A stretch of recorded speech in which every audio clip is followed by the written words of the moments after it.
Welcome back, everyone. Mr. Star here with you. Today, we're going to be getting into the causes of what they call the Great War. We tend to refer to it as World War One. We've kind of set the stage, right? We've got to this point where conflict and possible war is kind of at a cusp, and the tension is very high throughout the world, especially in Europe. And so that's where we're going to pick up with the story that we just left off when we talked about like nationalism and imperialism. So let's go ahead and get into the causes of the Great War. With our information today, we're going to continue on. We've been kind of defining nationalism and imperialism and militarism, and talking about how they are leading to the causes of World War One. We're really going to get into that today, and then we'll be able to also identify kind of the forming of alliances and how that was a cause of World War One as well. All right. So the first thing we're going to look at is nationalism and how that plays a role in the beginning of World War One. We're actually going to get the war kicked off today as well. And so when we're looking at nationalism, specifically, we're talking about aggressive nationalism in this case. And so this territory right here is one of the places we see aggressive nationalism. That's Alsace and Lorraine region of France. They've had a very strong French and German presence at different times in history. In fact, it's kind of teetered between those two cultures and nationalities at different times. Germany was this proud new empire at the time. We just talked about the unification of the German state. And they were very strong military and becoming a very strong industrial power as well. They were becoming a very strong country very quickly. France, on the other hand, was looking to regain their leadership role in Europe. They had great power at one time as kind of the French Empire. They've been kind of reduced, and they're looking to kind of gain control or gain power again. And they, at this time in history, controlled the territory of Alsace and Lorraine. But this was kind of a bit of contention between the two of them. All right, and that's leading to our nationalism role. Another area that we see this idea of aggressive nationalism is in kind of the eastern portion of Europe here. And when we look at what we call pan-Slavism with this. And so pan-Slavism basically means that all the people in those countries that we have right there, they are all considered Slavic people. They all have similar ethnic backgrounds. So they are Slavic people. They have a common nationality here. Russia is also a Slavic nation. They looked at it with that being their duty to protect all these smaller Slavic nations that had been created in Eastern Europe at this time. So as a result of this, we see that in the year 1914, Russia is ready to defend Serbia against any kind of threats. All right, we'll take a closer look at Serbia here in a little bit. This is more of a modern map looking at all of the Slavic regions, but Russia looks at it as their goal to defend these smaller Slavic nations because they're the stronger, larger Slavic nation at this time. Moving in, you can see this is a little bit better map of that territory that we're talking about with the Balkans here. When we talk about aggressive nationalism, we already mentioned the Balkans and how the Balkans were kind of like a powder keg that at any time, given the right ignition, they could explode. And that's what we're looking at this time. We talk about these multinational empires and how this push of nationalism is really making it difficult for them. So we look at Turkey kind of on the southeastern side of our map here, and we have Austria-Hungary on kind of the northwestern side of the map here. Those two major empires are having a hard time keeping their empire together. And then in the middle, you've got all these smaller Slavic regions or Slavic countries that are starting to form. And so Austria-Hungary realized that nationalism was going to spark rebellion in their empire. And so they were very worried about kind of stamping that out. At the same time, the Ottoman Empire, or Ottoman Turkey, as we see here, they looked at these creation of these new nations like Serbia and Montenegro and Bulgaria. They looked at that as a threat to their empire, because if those nations of people were able to create their own countries, well, then what's stopping other groups inside their empire from doing the same thing? All right, they are especially worried about that country of Serbia right there in the middle. They were also worried because Serbia was kind of starting to push other nationalities to break away from these large empires. And so that creates a lot of tension between these large empires, these old empires, and these new emerging countries at this time. And so all of these tensions are what's going to eventually cause this spark in the Balkan region here, the Balkan Peninsula. Okay, like we said, it's the powder keg of Europe. And so at any time, if the right spark is there, it could ignite into a fire or explode at any time. And that is actually what's going to happen. All right, we'll talk more about that explosion a little later. Other things that we can look at here, guys, is as far as the tensions rising here, setting the stage for World War I, is economic and imperial rivalries. We've already talked about imperialism quite a bit, and really the economic side of imperialism is what it comes down to. But the British were threatened by Germany. Germany was growing very strong and very rapidly, and so the British were actually worried that they were going to be replaced as kind of the global power, the dominant economic force in the world at this time too. Germany, on the other hand, actually felt like they were being disrespected, largely because older major nations like the United Kingdom or Britain in this case and France, they didn't look at Germany as being this up and coming strong power. They looked at them as kind of this smaller entity, right? Even though Germany was becoming powerful very quickly. And so France and Germany, over the colonies that they were trying to control, were on the brink of war with each other. And really what eventually leads to um, a new alliance here is Britain and France, two countries that had been kind of fierce rivalries up to this point, eventually form up and kind of join together to fight against or worry about fighting against a possible German control. And so the Germans, again, they don't feel like they're being respected by these older strong nations in the world. And so when it comes to this battle over their colonies here, France and Germany, the Germans feel that the French are trying to protect certain territories in Africa, and the Germans want a chance to kind of get in on some of the action and grab territory in Africa as well. And so as a result, like I said, it pushes France and Britain closer together and creates this alliance between those two nations for the first time, almost in their entire history, against this new up and coming power of Germany. We've also talked a little bit about the idea of militarism and how if you have these strong colonies and these strong empires around the globe, you need to have a way to protect them. And so militarism is what happens. And so we see this push for more militarism and this arms race that starts to happen, leading to World War I. And so militarism is essentially the glorification of war. And war at this point in history was very much glorified. It was looked at as an act of heroism. You'd go and fight this war, you'd come home and be a hero. But we're going to find out very quickly that that's not what World War I is going to be like. They had never had an industrialized war before at this time in history, and it's not what they thought it was going to be. And we'll get more into that later on here. We also look at this aspect of social Darwinism, right? Only the strong should survive. So if you have this militarism and you're growing stronger and stronger, if you have this strong military, well, then you're going to be the one that survives. And the countries or the nations that don't have strong militaries, they will not survive. Right. So Britain obviously believed that they needed a strong military, a strong navy to protect all their overseas empires, and that's logical. That's what they needed to do. Germany, on the other hand, was trying to acquire more colonies so that they had that power and prestige and felt more respected amongst these large nations of the world. And so, as a result of this, both of them continued to build their navies stronger and stronger, emulating one another and becoming more and more powerful. And then you have these great navies and these great militaries against each other, essentially, because these two countries were kind of at odds with one another. And that leads to more militarism, right? And so, because each side had these large militaries and these large navies, they each distrusted the other side, right? Why do they keep building their military? Well, why do we keep building our military, right? That's what it came down to.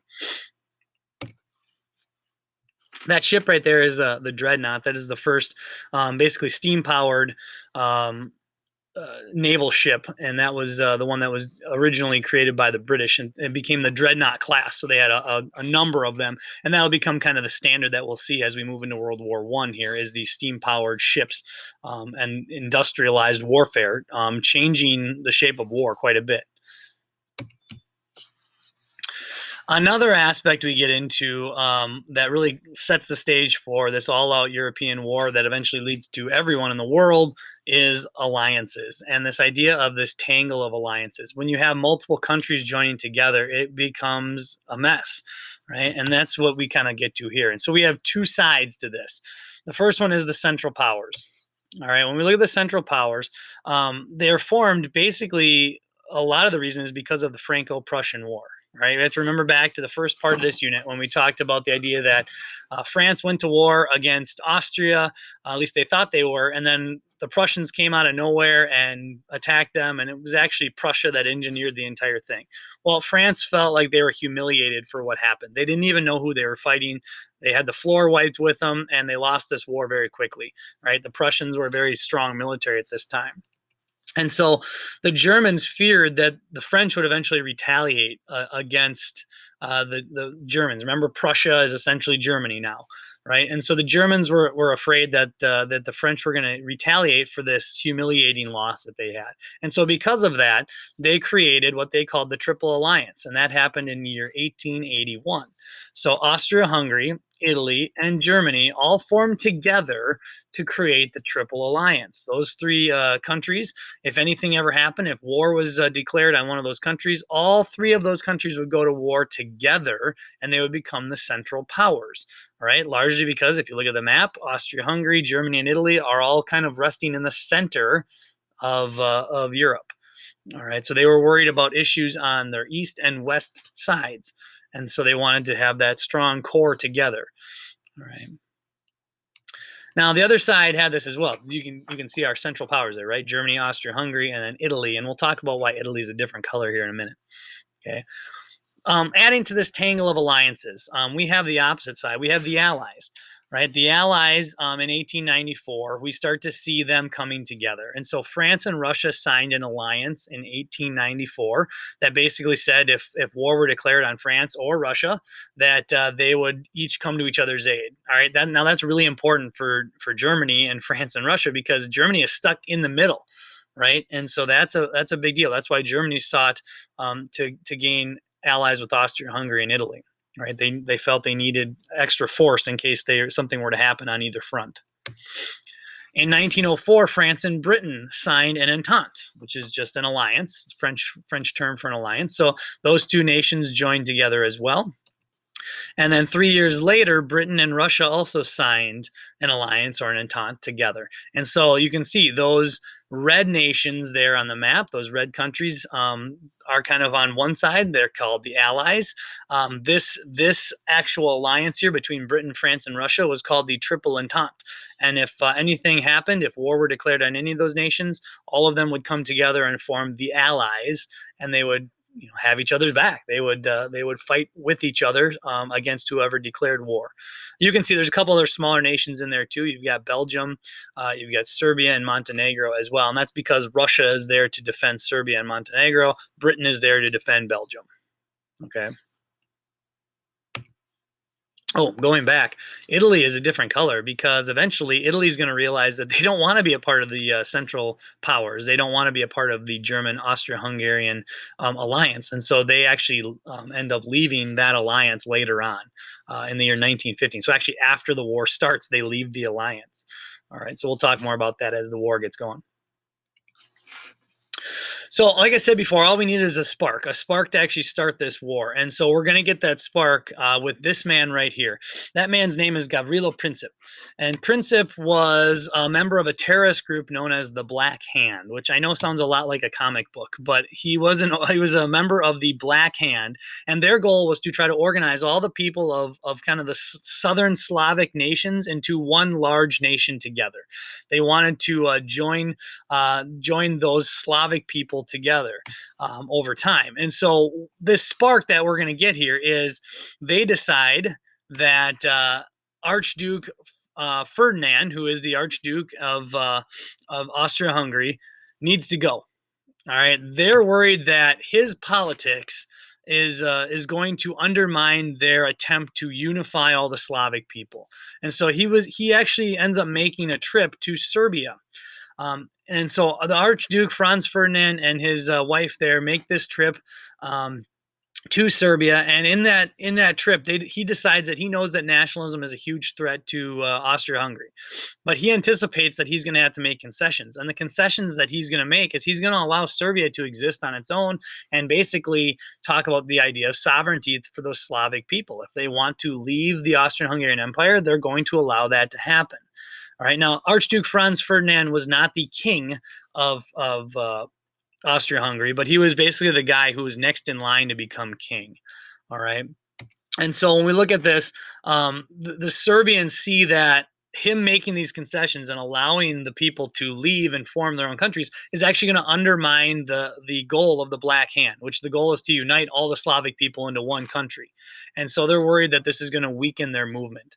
And so with all of that, they decide that Franz Ferdinand has got to go one way or another. And being a terrorist organization, they figure the best way to get him out is to murder him. And so when Franz Ferdinand comes to comes to Sarajevo in Serbia here, they decide that they are going to act. And so you can see here, this is a super important date to Serbians. All right, the year 1914, June 28th. And what happens here is the Archduke and his wife, Countess Sophia, are on basically a parade route. And they go on this parade route, and they're kind of, waving to people and saying, and having just, kind of a parade. And what ends up happening, and as you can see on the map, there's a couple different attempts on his life, but the parade just continues on. All right. And so before he's eventually killed by Gavrilo Princip yells out, "Death to the tyrant," and he basically jumps out and ends up shooting him. All right, so if we look at this motorcade, this parade that's driving through Sarajevo, the capital here, you can see there's multiple assassins lined up along this parade route. So at number one, the first assassin who is there actually loses his nerve and never takes a shot. All right, the second one, as you could just hear, a bomb goes off, and no one, Archduke Franz Ferdinand and his wife are just fine. No one in their car is injured, and so they're like, "Hey, let's just continue on," which is amazing to think that they're like, "A bomb went off. It's okay. Let's just keep going." All right. Eventually, you can see, as you just heard, at number 5, shots are fired, and that's where Gavrilo Princip was stationed as the assassin, and he's successful. All right. He attacks and successfully executes the plan of the Black Hand. And so if we look at this, this is really, as you can see, Gavrilo Princip being shot, Archduke Franz Ferdinand, or shooting, I should say, Gavrilo in the picture there, shooting at Ferdinand and Sophia. Ferdinand ends up saying to his wife, "Don't die, stay alive for our children." Both of them had gotten shot by Princip, and unfortunately, both of them do die. So what we look at is, as these two people are murdered, and what it comes down to is it's this one murder of these two people, but there's millions of victims, because this is that spark that the Balkans needed to explode. And that's exactly what's going to happen. This is the beginning of World War I right here. Okay. And so when we talk about how did Austria respond to all this, all right, the crown prince, the person that was the next in line to become king, was just assassinated in a foreign country. And so when we look at Austria, Austria offered a very harsh ultimatum to Serbia right off the bat. They demanded that Serbia end all anti-Austrian agitation, so they take care of any terrorist groups that are located in Serbia and get rid of them. They wanted to punish everyone involved in the murder, and they wanted to allow Austria to join the investigation into figuring out what caused this, who did it, and taking out the terrorist group, the Black Hand. Serbia gave a partial refusal and said, "No, we will handle the investigation ourselves, and we will take care of our own business." All right. As a result, on July 28th, 1914, Austria declared war on Serbia.